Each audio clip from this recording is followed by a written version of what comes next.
ठीक है ना अभी सुन लो अच्छा और सुनो और बिया है कोई बोला भाई बैठो बिया हमारा से ठीक भइल बा जब हम तहरा के देखले बानी तो पागल भइल बानी जब पागल भइल बानी कहे हल्ला होता अनिल चाचा make noise please don't make noise कहे कुछ दिक्कत बा चोरा लिया भांग खा लिया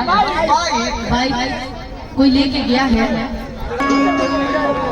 जे करे चोरी होला जे दूसरे के चोरा लेला अनुपमा हेने सुनो हम तहरा पर पागल गइल तहरी पुरनका प्रेमी तहरा के देख के रोता भाव दी हम कहत नहीं काहे होने खाड़ बाड़ू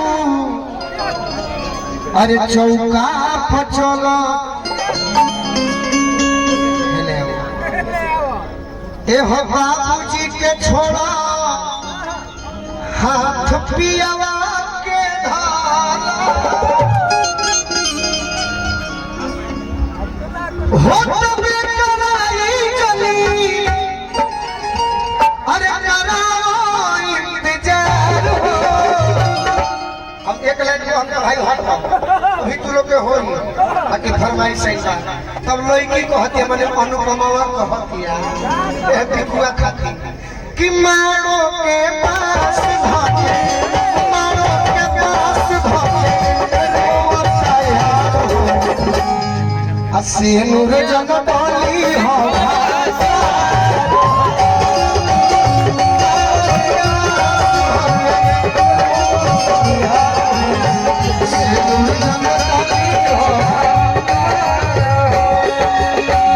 सच रोहन भैया ई भाव बहुत सुंदर भाव है ना हमरा बुझाला कि कोनो गलत समय में दिन हम बोल पेट प्रकाश से चलो जे गाओ तो कर कर के जे पेट करता अरे का जे मजदूरी करो कर के को पेट रखे अरे हो तो बेकराई जनी हो तो बेकराई जनी अनुपमा तहर दीवाना कहत अरे मारो के पास मारो के पास हसीनुर जन काली हो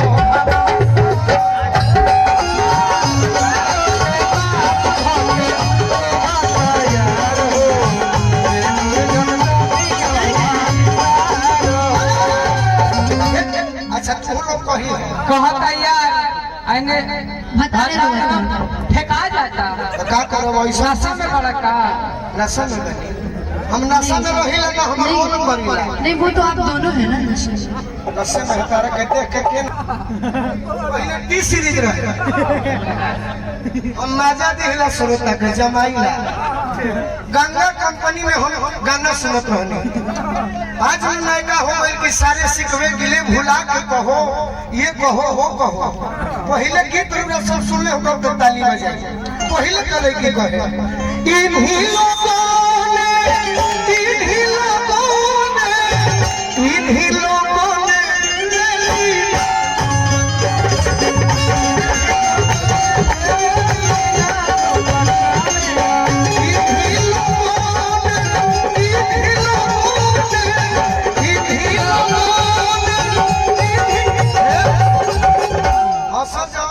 चूल्हा बेकार का जन्म में दावे नहीं खे पड़ोसी बेकार का जगह से लगावे नहीं खे मेहरारू बेकार का जगह में छावे नहीं खे और कलाकार कोई समझ कर में भावे नहीं खे बोल भैया इन्हीं लोगों ने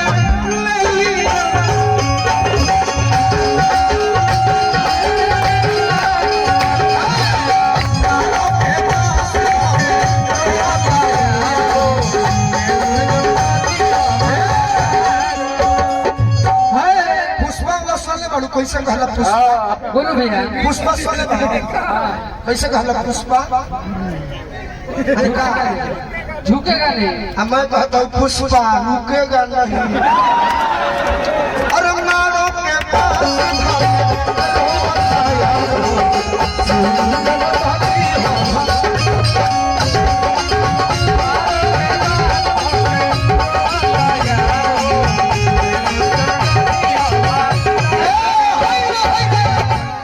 तू लोग को हम प्रभु नहीं आप सुन के जाइए। सुन के करण बाबू बड़ा बोलो भैया तारा पुरस्कार देने खातिर बड़ा देर से बैठल बड़े विजय चाचा माली के मास्टर साहब। अरे मुझे भी तो कोई सुनो यार, मेरे ऊपर गाना गाए, मेरा प्राइस बचा है। शत्रुघ्न भैया विजय चाचा को बोला था ये तेरी छोटी छोटी बात, तेरी हर मुलाकात तर पाए मुझको लम्हा लम्हा